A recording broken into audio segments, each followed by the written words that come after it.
Let's talk. Giles Brown. Ian Matthews, A People's History, is an oral history of one of Britain's leading singer-songwriters.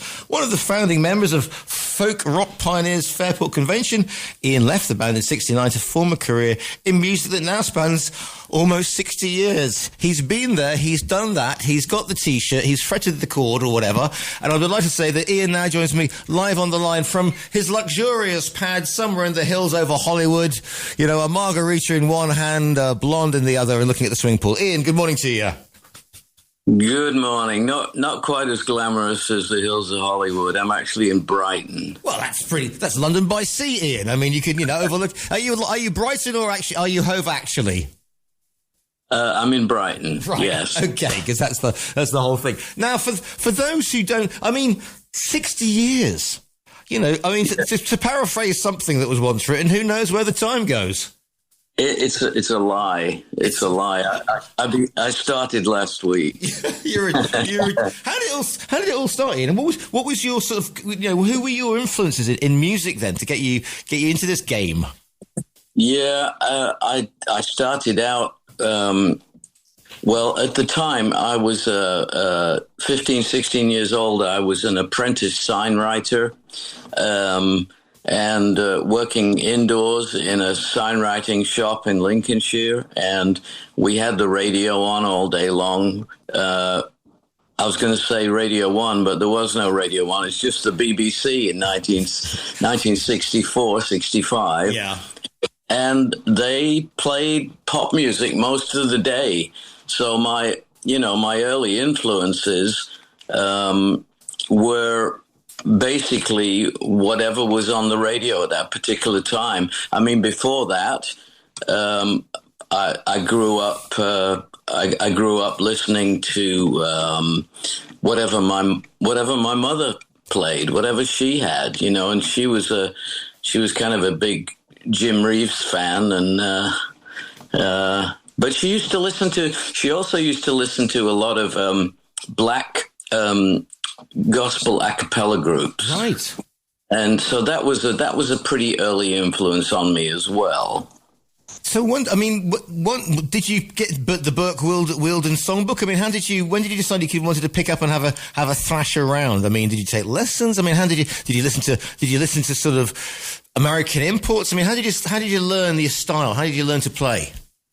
Well, I learned to play through necessity, really. I'm not a great player. I'm a songwriter that needs to play the guitar to write songs, I'm pretty basic at what I do. But I was living in a house. It was towards the tail end of my Fairport days. Yeah. I didn't play anything in Fairport. I just stood up and sang. But towards the end of it, I wanted to be a songwriter, and I was living in a house with Richard Thompson. Yeah, and he took me into the West End of London and picked out a guitar for me, and he said, okay. We went back to the house. He showed me 3 basic chords and sent me off and said, come back in a week and I'll show you some more. Richard Thompson gives you a guitar and says, here's 3 chords. I mean, that's like Ayrton Senna saying, okay, well, let's just put it in first gear and see how we can drive it. That's basically it. Yeah. You have to, it takes a week to figure out to get any sort of muscle memory going. And it takes 2-3 weeks to get any sort of calluses on your fingers. So that, that first initial period, that first month, 6 weeks, it's just trying to figure out the positions, the chord positions. There's no real playing in that first period. It's all. So how did sort of Fairport come around? I mean, because you talk about listening to pop music, and your mum was listening to, which is incredibly progressive, listening to sort of like gospel a cappella. But you would have thought you might have become sort of, I don't know, the new Dave D, Beaky, Mick and Titch. How did nothing wrong with them? And I know Beaky very well. So what became? I mean, how did Fairport come around? And was it was it in parallel to what was happening with the folk scene over in Greenwich Village? I mean, do you know about it? Is it a particularly English twist on this? I mean, how, because you've got, bands like this, band like Family. I mean, how did that whole English folk tradition come around then? Well, contrary to folklore, I wasn't actually a founder member of Fairport. They already existed when I joined the band. Yeah. They had a female singer. They were big fans of what was happening out on the coast in California and the New York singer-songwriter scene. They were very hip about that stuff. And I would say, to a small degree, when I joined the band, they were influenced by that stuff. It accelerated as we moved along. We also had a manager, producer, a man named Joe Boyd, who used to be part of the committee on the Newport Folk Festival. So, right. Yeah, so his influence was pretty heavy on the band as well. And we just kind of, once we had that male-female vocal thing going, we just sort of modeled ourselves on some kind of generic sound that was happening. We played a lot of cover songs. Nobody was really writing in the beginning. We'd sneak a few originals into the set, but for the most part, we were doing Dylan and Leonard Cohen and Joni and Richard Farina and stuff like that. Just kind of finding our way like any other band, not knowing whether it was going to be done in a year or whether it was a lasting thing. And when you're doing something like that and taking it, to an audience, at festivals in the UK, for example, what's their reaction like? Because you sort of because some people, you have the possibility that people wouldn't get what you're trying to do, and they just go, they're trying to sound like they're in Laurel Canyon, and in fact they're close to Avon, as a sort of thing.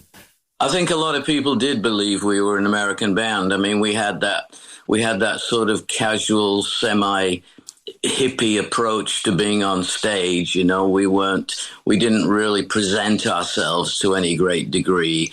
We just sort of got up there and played the music. And, we had a song, we would do a Richard Farina song called Reno, Nevada, which had quite a long guitar solo in the middle, and Judy, the other singer, would go off to the side of the stage and sit on the stage and knit. Right. I mean, not knit some sort. That's not sort of. I mean, you can't see Stevie Nicks in the middle of Fleetwood Mac going to the back of the stage halfway through and thinking, "Hand me the needles." I mean, or whatever. I mean, she was. Well, that's what I'm saying. There was no real presentation. I mean, Stevie had a presentation. We didn't have a presentation. We were just there about the music. We just wanted to let people in on the secrets of unknown singer-songwriters.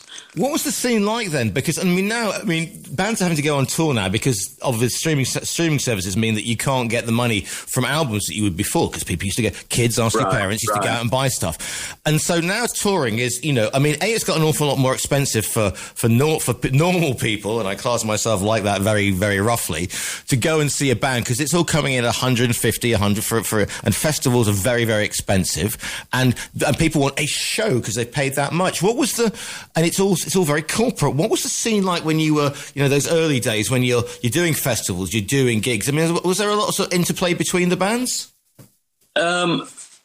Musically, no, but there were only a certain number of bands that you knew you were going to encounter on the road. Maybe 30 bands in that that were on the same kind of circuit as we were. And it was a real kind of mix and match period. You never knew. There wasn't all that pre-advertising. The festivals did it, of course, but university gigs never did any pre-advertising. So you'd turn up at a university, let's say University of Essex, which we played several times as Fairport. We would turn up at a gig at the University of Essex to find that there are 3 bands on the bill. The whole thing probably kicked off at 10 o'clock at night and ended in the early morning.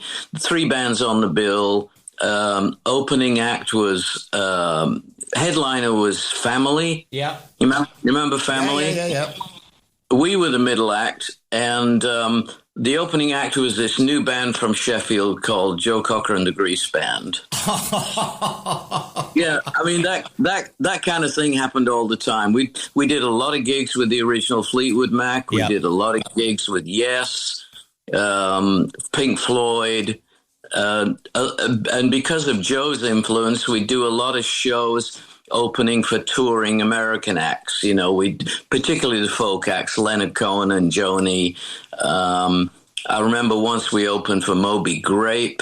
Wow. Yeah. I mean, it was a real no holds barred kind of scene at that time.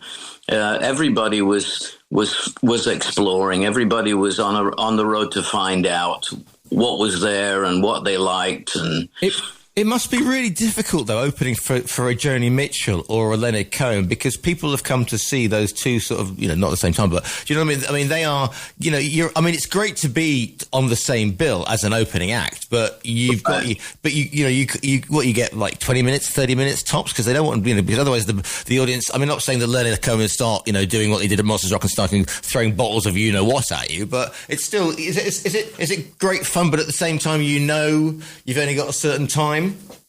Well, yeah, I mean, there wasn't that kind of limitation on opening acts back in those days. Right. You know, everybody got a fair shot at it. I don't remember exactly, but I'm pretty sure that we got a 45 or 50-minute set.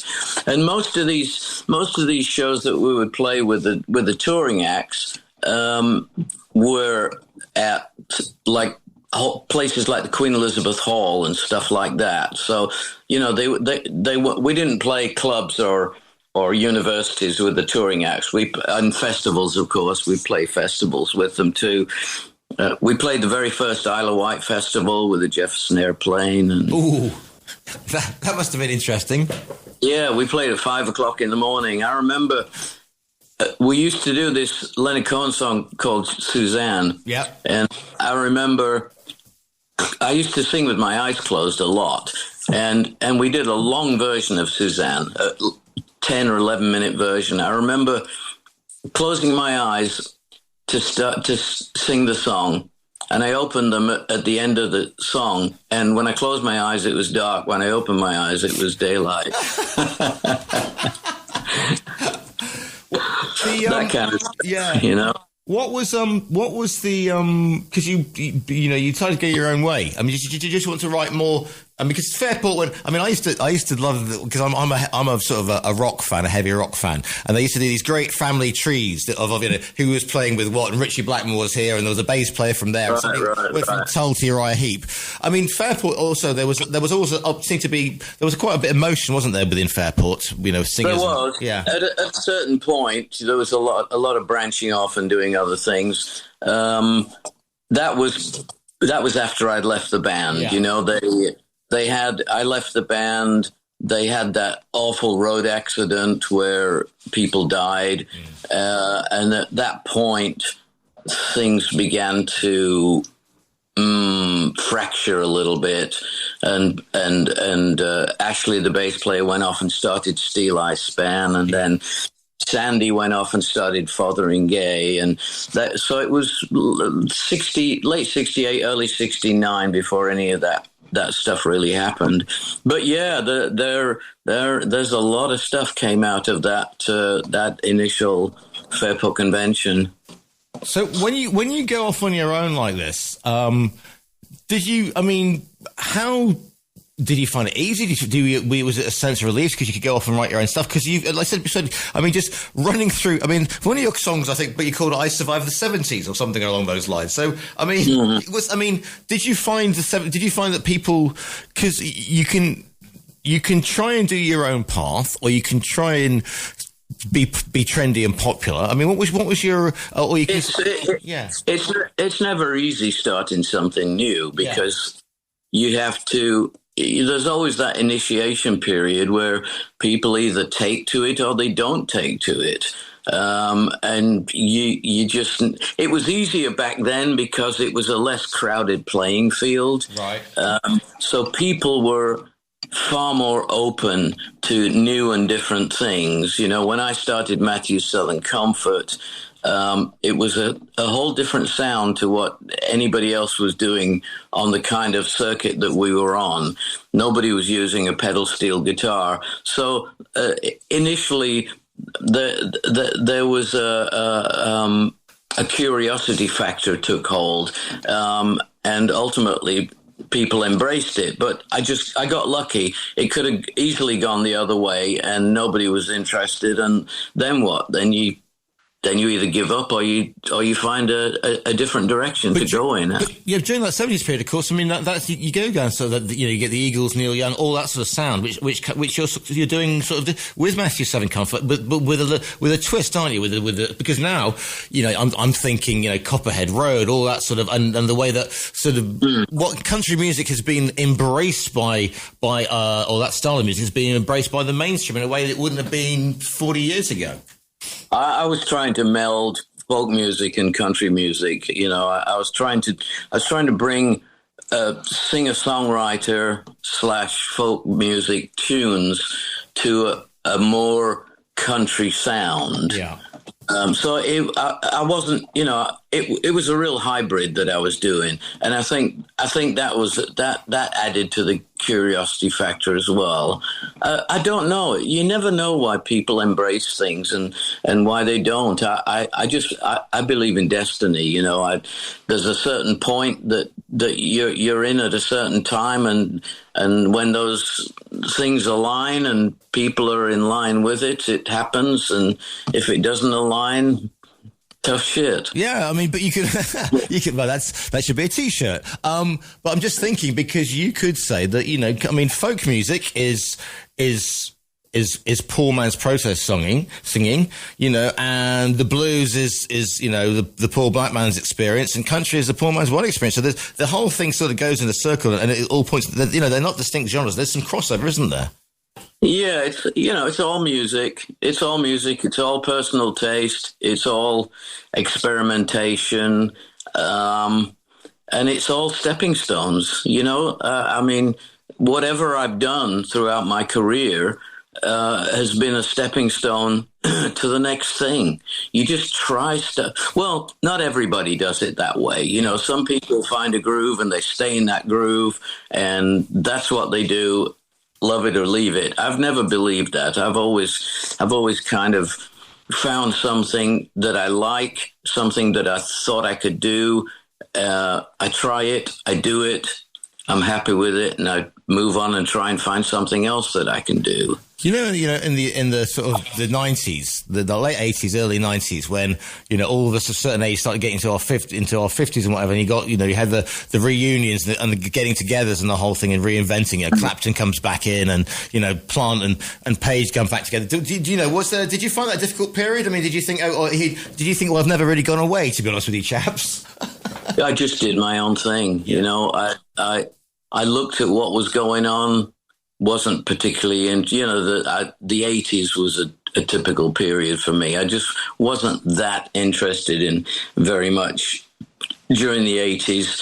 And I just did my own thing, carved my own furrow, and hope that I would still have an audience at the end of it, when the next century came in. And here I am. I'm still doing it. I'm still enjoying it. I still feel creative. I'm still learning.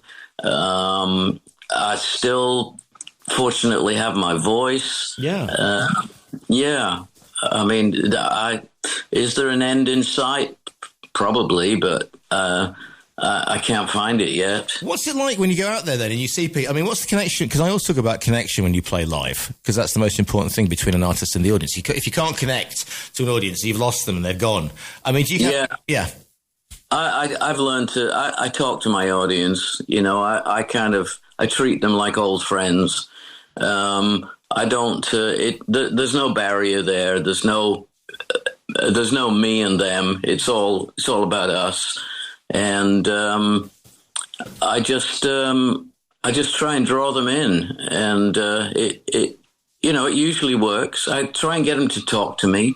I don't want to sit there in silence. I want some kind of communication. So I try and get an audience to talk to me, and When you look back now, are you still in contact with Richard, for example, from that period? Do you sort of stand there and go, I can't believe we're still kind of here, still standing, sort of situation? Yeah, I live in the Netherlands these days, and I'm doing I live in a small town in the south, and I'm having an 80th birthday concert bash next year. 80th? But luckily through clean living and regular prayer, you don't look a day over 25, Ian. I'll be 80 in June, yeah. And I'm having a birthday bash, and Richard is coming to play at that. So, yeah, in the local town hall. No, that's absolutely superb. The book. Decided to put it all down. Why decided to put it all down for memory, so people know what it's called A People's History. Yeah. Why A People's History, Ian? Well, because I didn't write a damn thing. It's all the company that does these books. That's what they do. They get fans to write in about their experience with a particular act or the particular act's music. Yeah. And they have them send a picture with it. Maybe they'll have a photo of them posing with the act, or maybe they took a snap during a concert or something like that. And they get a couple of hundred people to write a little piece, and then they publish it. So I didn't contribute a thing to this book. It's a book about me. The thing is, this thing strikes me. That could be, because they could say, oh yeah, I met Ian. It was the most wonderful moment of life. It transformed it. And you can't. And you were like, well, it was somewhere in the Low Countries in the mid '70s. I haven't got a bleeding clue. That could be a bit embarrassing, couldn't it? And you get negative shit too. It's not all positive, but that's what it's all about. You take the negative with the positive. A thought just struck me, and this is very rare, Ian, and the listeners will be going, yeah, he hasn't had a thought since 1985. But the thing is, when you write a song, okay, it means something to you, okay? It means something to you because you write it from a personal experience, or you need to make a point. Sure. But the audience or an individual could take that song in a completely other way, couldn't they? I mean, they could. Yeah. Yeah, it depends on the song. That's the beauty of songwriting. You can write a song that you think relates completely to your experience, but then if you present it to an audience, and they will relate to it however they want to relate to it. And a lot of times, you're writing somebody else's story as well. You're not just writing your own. I kind of write in a universal way. I don't get precious about that kind of stuff. And I write so that people can embrace a lyric and make it their own as well. Do you sort of get up in the morning and go, to write this morning, as somewhere in the Low Countries, looking over, I don't know, a dam or a windmill, and go, today I shall write the song of our time, or, and you write between 7 in the morning and 10, I'm going to write a masterpiece. Or does the muse just sneak up behind you and hit you with a baseball bat and go, there you are, Ian, there's a lyric? No, I don't write that way. No, really, I wait for inspiration to hit. Every other day, when I'm at home, I go out in the morning and I walk for an hour or an hour and a half. And a lot of my songwriting happens while I'm out walking in the mornings. Sometimes I get an idea for a song title, or sometimes I get an idea for the beginning of a verse or a chorus. But a lot of my lyric writing, I co-write a lot these days too. Yeah. I have a good friend who lives about 10 miles up the road from me, and I farm a lot of my lyrics out to him, and he writes the music to them.